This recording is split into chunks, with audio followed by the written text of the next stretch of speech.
प्यारी सी नैन्सी भले ही छोटी सी उम्र में ब्याही, लेकिन घर की जिम्मेदारी और काम ऐसे करती जैसे कोई दादी अम्मा। अरे बस कर नैन्सी, कितना काम करेगी? घर है, कोई होटल नहीं जो सारा दिन चमकाती रहती है। कैसी बात कर रही है माँ जी?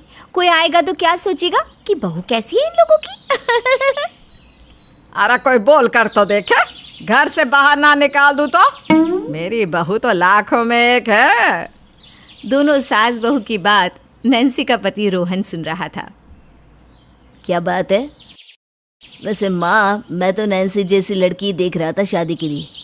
अरे आपके साथ रहे, आपका ख्याल रखे। वैसे पापा के बाद आप ही मेरे लिए सब कुछ हो माँ। हाँ बेटा, लेकिन बीवी भी अर्धांगिनी होती है, यानी कि पति का अर्धांग। नैन्सी बहुत ख्याल रखती है मेरा। नैन्सी सभी की बातें सुनकर खुश होती है, लेकिन तभी दिख जाता है कॉकरोच। माँ जी, पैर ऊपर! रोहन जाओ, डंडा लेकर आओ जल्दी से। सास और रोहन भी डर जाते हैं कि अचानक से क्या हो गया। वो भाग कर जाते हैं जहाँ हमारी प्यारी सी नैन्सी बहू डर कर बेड पर खड़ी होती है। अरे क्या हो गया बहू, क्या हो गया? अरे क्या हुआ, क्यों चिल्ला रही हो? चोर है क्या कोई? अरे चोर होता तो इतना क्या डरना था, लगा के 2 थप्पड़ सही करती थी। लेकिन वो देखो बड़ा सा कॉकरोच। मुझे डर लग रहा है जी। चोर को थप्पड़ मार सकती है मेरी बहू, लेकिन कॉकरोच से डर गई। ला रोहन, मुझे झाड़ू दे, इस कॉकरोच को निकाल बाहर करती हूँ। मेरी बहू को परेशान कर रहा है। इस तरह सास बहू की खूब जमती, दोनों साथ में खाती पीती घूमती। एक दिन, माँ मैं कश्मीर जा रहा हूँ ऑफिस के काम से, तो नैन्सी को भी ले जाओ। अरे हाँ, और क्या, ये भी नहीं निकली है बहुत दिनों से, इसी बहाने घूम आएगी। नहीं, मैं आपको अकेला छोड़कर नहीं जाऊंगी। चलेंगे तो सारे चलेंगे, नहीं तो मैं नहीं जाऊंगी। अरे पागल है क्या, मैं कहाँ जाऊंगी? मेरा मंदिर, योगा क्लास, मेडिकल चेकअप सब चल रहा है। रोहन जा रहा है ना बेटा, तो उसके साथ चली जा। क्या रोहन? और क्या, होटल का भी एक ही कमरा मिलेगा, आराम से ऑफिस के खर्च में आना जाना भी हो जाएगा। और फिर नैन्सी जाने को तैयार हो जाती है। दोनों कश्मीर जा रहे होते हैं कि ए बहू, मेरे लिए ना अच्छी सी शॉल लेकर आना, सुना है वहाँ बहुत अच्छी शॉल मिलती है। हाँ माँ जी, मैं लेकर आऊँगी आपके लिए अच्छी सी शॉल। क्यों रोहन? माँ जी, रोहन कहाँ है? दोनों पूरा घर देख लेते हैं, लेकिन रोहन कहीं नहीं दिखता। नैन्सी परेशान हो जाती है कि फ़्लाइट का वक्त हो रहा है और रोहन गायब। उसे गुस्सा तो आ रहा था, लेकिन क्या करती। जा जल्दी से पड़ोसी के घर देखा, पता नहीं कहाँ चला गया। उसका दोस्त रहता है ना वहाँ, उसको तो बता के ही गया होगा। ठीक है माँ जी, मैं अभी जाकर देख कर आती हूँ। बहू पड़ोस में जाकर जैसे ही देखती है कि रोहन दोस्त से पैसे ले रहा था। अरे वक्त हो रहा है फ्लाइट का, और आप राजेश भैया से पैसे क्यों ले रहे हैं? राजेश नैन्सी को देखकर घबरा जाता है। क्या यार, मना किया था ना, हम दोनों के लेन देन में भाभी को मत रखो। कैसा लेन देन? मुझे कुछ नहीं पता। मैं तो वो नैन्सी आगे कुछ बोलती कि उसके गाल में रोहन का जोर का थप्पड़ पड़ जाता है। अबे ये क्या, मार क्यों रहा है भाभी को, वो भी मेरे सामने? मैं आ रहा था ना घर, मुझे भी तो चिंता है कि फ्लाइट का वक्त हो रहा है। आज के बाद मेरा पीछा करने की जरूरत नहीं है, समझी? नैन्सी खड़ी रह जाती है। अच्छे घर की पढ़ी लिखी नैन्सी के सामने वो सब घूमने लगता है कि कैसे उसने क्या नहीं किया रोहन के परिवार के लिए। उसकी आँख से पानी गिरने लगता है। नैन्सी शांत थी। उसे तो पता ही नहीं होता है कि उसके साथ क्या हुआ। वो चुपचाप पड़ोसी के घर से निकलकर अपने घर आती है। नैन्सी, क्या हो गया? क्या हुआ बेटा? रोहन कहाँ है? नैन्सी कुछ नहीं कहती, शांति से बैठ जाती है, ऐसे जैसे उसका सब कुछ खत्म हो गया हो। नैन्सी बेटा। तभी रोहन आ जाता है। क्या है माँ, ये मेरे पीछे पीछे क्यों आई? फिर गलती से मेरा हाथ उठ गया इसके ऊपर। हाथ उठ गया मतलब? क्या माँ बच्चों वाले प्रश्न करती हो? हाथ उठ गया मतलब मैंने मारा इसके गाल पर तमाचा। पागल है तू, नैन्सी पर हाथ उठा दिया? अरे ऐसा क्या कर दिया उसने? अब जो हो गया वो हो गया। जल्दी से अपना सामान बाहर निकाल। कैब आकर कब से बाहर खड़ी है। नैन्सी जल्दी उठो, देर हो रही है, फ्लाइट निकल जाएगी। निकल जाने दो, मुझे नहीं जाना। कैसी बात करिए बेटा, कितना खर्चा किया है रोहन ने। जा, ये सब छोटा मोटा तो पति पत्नी के बीच होता रहता है। सबके सामने मुझे थप्पड़ मारा। क्या मेरा आत्मसम्मान नहीं है? यही थप्पड़ मैंने मारा होता तो? तभी नैन्सी के माँ बाप आ जाते हैं। अरे नैन्सी, शुक्र है बच्चे तुम दोनों घर में ही मिल गए। हमें तो डर था कि निकल ना गए हो। कितने बजे की फ्लाइट है? खूब मजे करके आना दोनों। अरे कहाँ भाई साहब, समझाइए ना नैन्सी को, जा ही नहीं रही। रोहन के साथ किसी बात पर झगड़ा हो गया है। नैन्सी क्या हो गया? क्यों लड़ रही हो दामाद जी से? नैन्सी माँ को देखते ही उसके गले लग जाती है और रोने लगती है। अरे अरे क्या हो गया बेटा? तू तो कभी ससुराल में रोती नहीं दिखी मुझे। मुझे तो फक्र है मेरे दामाद पर। अरे बहन जी, हो जाता है ना। अब हम न जाने कितनी बार पीटे गए थे अपने पतियों से। क्या?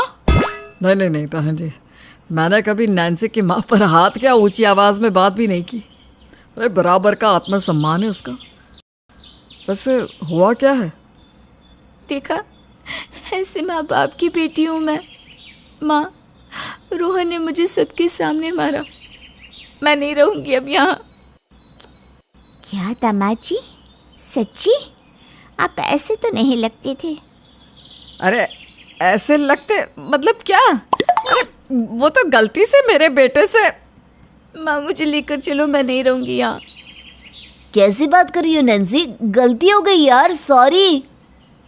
सॉरी बोलकर क्या तुमने जिन लोगों के सामने मुझे थप्पड़ मारा, उन लोगों के सामने मेरी इज्जत वापस ला सकोगे? अरे काहे की इज्जत? अरे बीवी को ही मारा है, और तूने पति के हाथ की ही तो मार खाई है। कौन सा राजेश ने तुझे मारा? कैसी बात करिए बहन जी? कैसी परवरिश है आपकी बेटी की, जो बीवी को समाज में मारता है, और आप बोल रही हैं कि पति से ही तो पीटी हो? नहीं नहीं नैन्सी, तू चल हम लोगों के साथ, यहाँ नहीं रहना आप। अरे कैसी बात कर रही हो भाग्यवान? बैठकर बात करते हैं, मामला सुलझ जाएगा। क्या बात करनी है पापा? मुझे कोई नहीं मार सकता। अरे कोई बात है तो बात करे, मारने का क्या मतलब था? यार तुम तो ऐसे बात कर रही हो जैसे कि कोई महिला पति से पीटती ना हो। अरे हर घर में ऐसे ही महिलाएं पीटी जाती है रोज, लेकिन तुम्हारी तरह कलह क्लेश नहीं करती। बस ऐसी ही महिलाओं को ज़रूरत है कि पहले थप्पड़ पर ही आवाज़ उठाए, नहीं तो पूरी ज़िंदगी पीटती ही रहेंगी। और इसके लिए लड़की की माँ को जिम्मेदारी लेनी चाहिए कि वो लड़की को बताए कि वो उस घर की बहू बनकर जा रही है, किसी की पत्नी बनकर जा रही है, ना कि उसके फ्रस्ट्रेशन में उसे पीटने का हक वो किसी को दे रही है। चलो नैन्सी। माँ नैन्सी का हाथ थाम कर बाहर निकल ही रही होती है कि रोहन नैन्सी के पैर पकड़ लेता है। सामने खड़ा होता है राजेश। ये क्या? बीवी के पैर छू रहा है मर्द बनकर? बीवी के पैर छूने से मैं मर्द नहीं रहूँगा ऐसा नहीं है, और ना ही मैं चाटा मारकर मर्द बन जाऊँगा। मैं नैन्सी से बहुत प्यार करता हूँ। नैन्सी गलती हो गई, मत जाओ। चाहो तो तुम भी खींचकर मुझे एक चाटा मार लो सबके सामने, बस। नैन्सी रोहन को गले लगा लेती है। मैं माफ़ सिर्फ इसलिए कर रही हूँ क्योंकि घर बचाना मेरी भी जिम्मेदारी है, लेकिन ये आखिरी मौका था। अब ऐसा किया तो? अरे अब ऐसा किया ना बहू, तो मैं भी चलूंगी तेरे साथ, तेरे मायके। ये कहानी है प्यारी सी संध्या की, जिससे हर कोई प्यार करता। क्यों? चलिए देखते हैं। अरे आंटी, इतना सारा काम आप अकेले कैसे करोगे? लाओ झाड़ू में लगा देती हूँ। अरे नहीं नहीं संध्या बिटिया, मैं तो नौकरानी हूँ, मुझे तो पैसे ही इसी काम के मिलते हैं बेटा। अरे तो क्या हुआ, आज बर्तन भी तो इतने थे ना, कोई नहीं देखेगा। लाइए मैं आपका हाथ बटा देती हूँ। अरे जुग जुग जियो बिटिया। संध्या जल्दी से झाड़ू लगाकर बैठ जाती है कि तभी संध्या की माँ आती है। ये क्या सारा दिन पढ़ती रहती है? तो लाओ ना माँ, पोछा लगा देती हूँ। हटो आंटी, मैं पोछा लगा देती हूँ। वैसे भी आज आप थक गई होगी ना? हैं? अरे नहीं नहीं संध्या बेटी, बस अब नहीं। अब नहीं क्या मतलब? और ये नौकरानी है, सारा पैसा इसी बात का तो लेती है। माना माँ, ये नौकरानी है लेकिन है तो इंसान ही ना। अरे देख, ज्यादा ज्ञान न बांट। चल जा, जाकर मामा के घर से ये सामान लेकर आ जा। संध्या मामा के घर जा रही थी कि रास्ते में उसे प्रकाश मिलता है। प्रकाश को संध्या काफ़ी पसंद करती है और उससे शादी भी करना चाहती है। क्या करूँ संध्या, कोई अच्छी नौकरी लगी नहीं रही है। क्या करूँ, कैसे तुम्हारे घर तुम्हारा हाथ मांगने आऊँ? अरे नौकरी नहीं लग रही तो लग जाएगी, इसमें इतना परेशान होने की कोई बात नहीं है। तुम इस रविवार को आ जाना, मैं पापा से बात कर लूँगी। पापा को बोल देना कि 2 साल के अंदर मैं उनसे भी अमीर बनकर दिखा दूंगा। मेरा विश्वास करे, या 2 साल बाद ही तुम्हारी शादी करवाए मुझसे। बस किसी और से शादी मत करना तुम। अरे बाबा नहीं, तुम रविवार को घर आ जाओ, पापा से सीधे बात कर लो। लेकिन घर आती ही, अरे संध्या, कल तुझे लड़के वाले देखने आ रहे हैं, कोई अच्छी सी ड्रेस में तैयार हो जाना। लेकिन माँ, मुझे आपसे बात करनी है, मैं अभी शादी किसी भी हालत में नहीं कर सकती हूँ। ये बोलकर वो पापा के कमरे में जाती है और उन्हें प्रकाश के बारे में सारी बात बता देती है। लेकिन माँ के आगे ना तो पिता की कुछ चलती है और ना ही संध्या की। संध्या की शादी रितेश से हो जाती है। सुनो, मुझे आज चिकन खाना है, शाम को आऊँ तो बना कर रखना। लेकिन मैं ना नॉनवेज खाती हूँ और ना ही बनाती हूँ, मुझे तो उसकी बदबू से उल्टी आती है। अच्छा, इतनी लंबी ज़बान है तुम्हारी? अरे तुमने तो सीधे फैसला ही सुना दिया। अरे फैसले वाली क्या बात है, आप कहे तो मैं अच्छा सा वेज खाना बना दूंगी जो खाकर सबको बहुत अच्छा लगेगा। सुनो, यहाँ रहना है तो मेरे हिसाब से रहना होगा। पहली वाली को भी मैंने इसीलिए भगा दिया था। संध्या के पैरों तले जमीन खिसक जाती है। क्या ये आपकी दूसरी शादी है? वो तो मेरी माँ ने चुप रहने को कहा था। और हाँ, मेरी तो अभी भी कई गर्लफ्रेंड्स है। अगर तुमसे नहीं बनता तो बता दो, मैं उनमें से किसी को बुला लूंगा यहाँ पर। संध्या डर जाती है और सारी बात अपने पिता को बताती है। अगले दिन रितेश की माँ और संध्या के पिता साथ बैठते हैं। अरे भाई साहब, वो तो पुरानी बात है। क्या आप लोग भी इस जमाने के होकर पुरानी बातों पर विश्वास करते हैं? कैसी बात कर रही हैं आप? आपके बेटे की दूसरी शादी है और आपने बताया भी नहीं? अरे नहीं बताया तो कौन सा गुनाह कर दिया? रख तो रहा हूं ना आपकी बेटी को। रखने का क्या मतलब है? क्या मैं कोई जानवर हूँ? पत्नी का दर्जा दीजिए। अगर आप बाहर कमाने जाते हैं तो मैं भी तो घर संभालती हूँ। देखो, मैं कोई बंधन में नहीं रह सकता हूँ। तुमको भी जहाँ मर्जी जाना है जाओ। और हाँ, मेरे बहुत से दोस्त और सहेलियाँ हैं, वो लोग घर पर आते रहेंगे। तुम कभी कुछ नहीं कहोगी, समझी? ये बोलकर रितेश वहाँ से चला जाता है। बेटा, अब यही तुम्हारा घर है, क्या बोलूँ मैं? और संध्या के पिता भी वहाँ से चले जाते हैं। अरे वाह महारानी, तूने शादी की है, कोई लड़का खरीदा नहीं है जो तेरे आगे पीछे घूमता रहे। और हाँ, मेरे बेटे को तेरे जैसी लड़कियां वैसे भी पसंद नहीं है, तो ज्यादा किसी चीज की उम्मीद मत करियो। जब मेरे जैसी लड़कियां पसंद नहीं है तो शादी क्यों की? शादी कोई मजाक तो नहीं है, जीवन भर के साथ की बात है। अरे वाह वाह वाह, बड़ी कहानियां गढ़नी आती है। तूने एक बार भी नहीं सोचा कि इतना सुंदर लड़का तुझसे शादी करने को कैसे मान गया? अरे उसे अपनी जिंदगी जीनी है, उसे घर से कोई मतलब नहीं। तभी रितेश वहाँ आ जाता है। सब सुन रहा हूँ मैं। देखा ना तुम्हारे पिता ने क्या कहा? अब यही तुम्हारा घर है, यहीं रहो। पत्नी का दर्जा नहीं तो क्या नाम तो दे दिया ना। कहलाओगी तो तुम रितेश की बीवी। अच्छा, और इतना काफ़ी है क्या? औरत हो तो हाँ, इतना काफ़ी है, क्योंकि समाज में तुमको जो जगह चाहिए वो तो मैं तुम्हें दे ही रहा हूँ। देखिए, अगर ये बात है तो बेहतर होगा कि हम कानूनी रूप से अलग हो जाए, क्योंकि मैं ये बर्दाश्त नहीं करूँगी कि आप किसी और के साथ घूमें। आय आय हाय, तुमको इतना हक दिया किसने, और तुम छोड़ोगी मेरे बेटे को? लग रहा है बेटा इसका दिमाग खराब हो गया है। संध्या वहां से निकलकर अपने घर आ जाती है। अरे तो क्या इतनी सी बात में तुम ससुराल छोड़कर आ गई हैं? क्यों? क्योंकि माँ वहाँ मेरा सम्मान नहीं था। उन लोगों को घर में सिर्फ एक ऐसी लड़की को लाना था जो उनके बेटे के घर को संभाल सके, जिससे वो बाहर कुछ भी कर सके।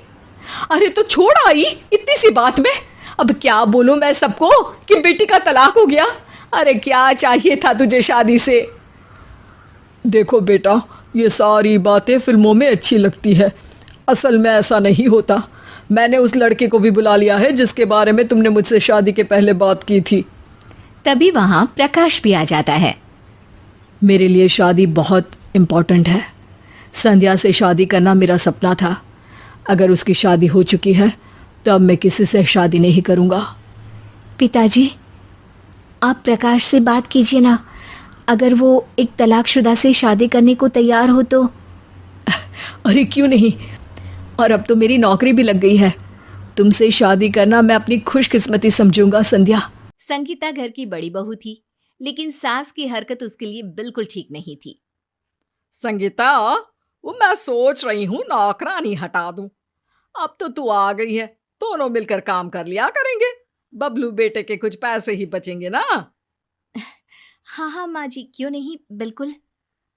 अगले दिन। अरे संगीता, मैं जरा मंदिर जा रही हूँ, आकर नाश्ता करूंगी। ठीक है माँ जी। संगीता किचन में जाती है तो याद आता है कि ये सारे गंदे बर्तन उसको ही साफ करने हैं, क्योंकि अब तो कोई नौकरानी नहीं आएगी। वो घड़ी देखती है। ओहो, माँ जी तो आधे घंटे में आ जाएंगी। कैसे करूं? ऐसा करती हूँ, ज़रूरी बर्तन अभी धो लेती हूँ, बाकी सासू माँ नाश्ता करके धो देंगी। बोल तो रही थी कि मिलजुल कर लेंगे। तभी सास की एंट्री हो जाती है।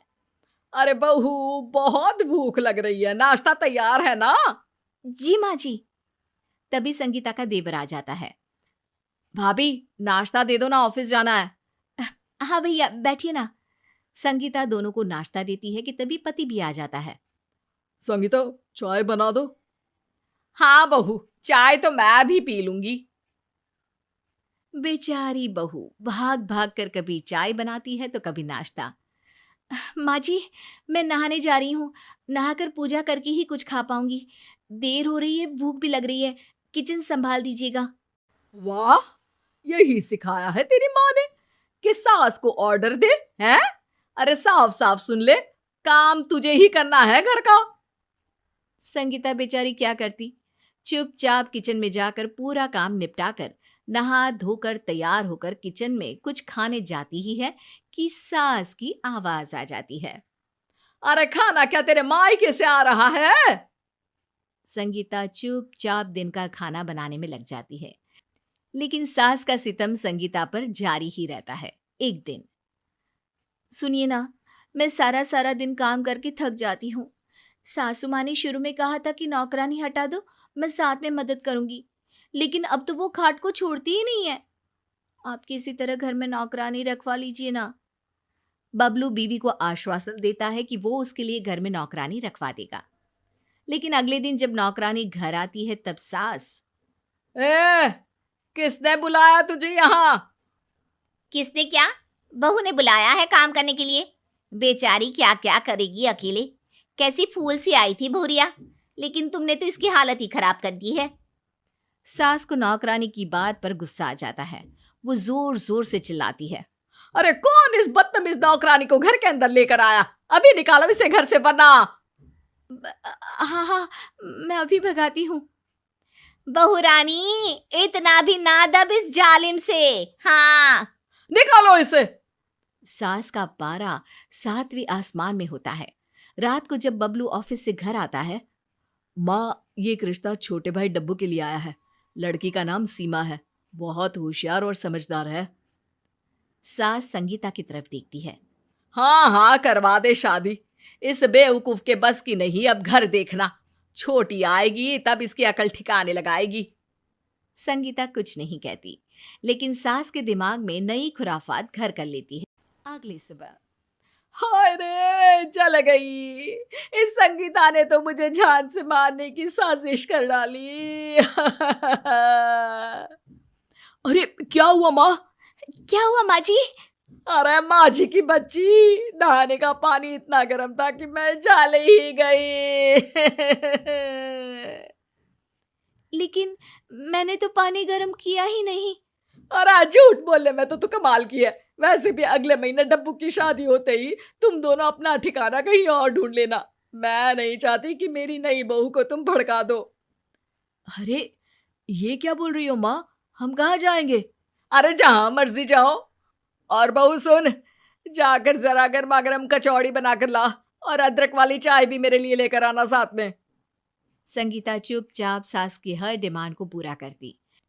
और फिर वो दिन भी आ जाता है जब छोटी बहू घर आ जाती है और संगीता को पति के साथ घर छोड़कर जाना पड़ता है नए घर में। मुझे माफ कर दीजिए, मेरे कारण आपको अपना घर छोड़कर आना पड़ा। अरे कोई बात नहीं। वैसे भी तुम्हारी खुशी के बारे में मैंने कभी ध्यान नहीं दिया। तुम अब अपने पर ध्यान दो, घर सजाओ और जैसी मर्जी कपड़े पहनो। अब जिंदगी जीने की कोशिश करो संगीता। तुमने हर कदम पर सहा, लेकिन अब नहीं। वहीं दूसरी तरफ, और सीमा बहू, सुबह की चाय नहीं मिली अभी तक। माँ जी, मैं जल्दी से चाय चढ़ाती हूँ। आप एक काम करो, 2-4 कप धोकर दे दो मुझे। सास नई बहू को कुछ नहीं कहती और कप धोकर दे देती है। अरे बहू, कल से थोड़ा जल्दी उठ जाना, क्योंकि बर्तन तुम्हें ही तो धोने हैं। ठीक है माँ जी, कोई बात नहीं, लेकिन आप भी ना जरा जल्दी उठकर नाश्ते और चाय का इंतजाम कर लीजिएगा। वो क्या है, मैं ज्यादा देर भूखी नहीं रह सकती। अरे वाह वाह वाह, यही सिखाया है तेरी माँ ने। ए औरत, मेरी माँ का नाम ना ले। मेरी माँ ने मुझे पढ़ाया लिखाया है। जितना तुम्हारा बेटा कमाता है उतना ही कमाना सिखाया है। और हाँ, कल से मैं नौकरी करूंगी। घर के काम के लिए यहाँ नौकरानी होगी। फिर क्या, वही नौकरानी की एंट्री घर में दोबारा हो जाती है। आय हाय अम्मा जी, ये क्या? ये बहू रानी तो थोड़ी टेढ़ी निकली। संगीता बहू तो हर बात पत्थर की लकीर की तरह मानती थी। अरे चुप रह, क्या बकवास कर रही है? इसे भी मैं सीधा कर दूंगी। अरे बहू, जरा कचौड़ी बनाकर ला और साथ में अदरक वाली चाय। अब जब सारा काम नौकरानी करेगी तो तू क्या सारा दिन ये सीरियल देखेगी? ना माँ जी ना, सीरियल क्यों, फोन पर गेम भी तो खेलने होते हैं ना। अच्छा, क्या चाहिए था आपको? कचौड़ी। अरे मैं क्या कोई कल्लू हलवाई हूँ जो कचौड़ी पकौड़ी मुंगोड़ी बनाऊं? हैं? दाल और चाय बनानी आती है मुझे। आटा गूंद दूंगी, रोटी भी आपको ही बनाना होगा। और हाँ, चाय बनाओ तो 1 कप मेरे कमरे में दे देना। याद रखना, चीनी कम लेती हूँ मैं।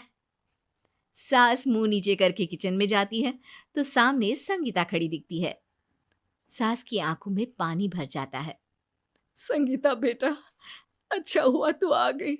देख रही है तेरी सास की क्या हालत कर रखी है इस लड़की ने। अरे बेटा, सुबह से कुछ खाया नहीं है, जरा 1 कप चाय तो बना दे। लेकिन ये क्या, अगले ही पल जिसे वो संगीता समझकर बात कर रही थी वो तो नौकरानी बन जाती है। और अम्मा जी, पगला गई हो क्या? क्या संगीता भाभी का नाम लेकर बड़बड़ा रही हो? देखा माँ जी, आपने एक अच्छी लड़की की कदर नहीं समझी और आपकी छोटी बहू ने आपको सबक सिखा दिया। सास संगीता को फोन करती है। बेटा संगीता, घर वापस आ जा।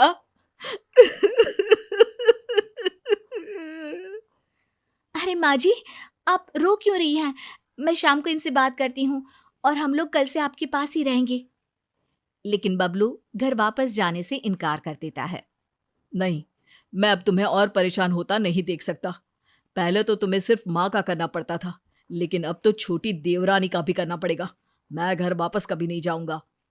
बस फिर क्या, सास को अपनी गलती का एहसास होता है और वो संगीता के पास आकर प्यार से रहने लगती है। निधि की सास हेमा देवी स्वभाव से पूरी हिटलर थी। उससे उसके घर वाले ही नहीं, अड़ोस पड़ोस से लेकर सब्जी वाले, दूध वाले, पेपर वाले और न जाने कौन कौन परेशान थे। अरे हिटलर हेमा की बहू जा रही है। बुलाओ बुलाओ, मजे लेते हैं। अरे निधि, यहाँ आना बेटा।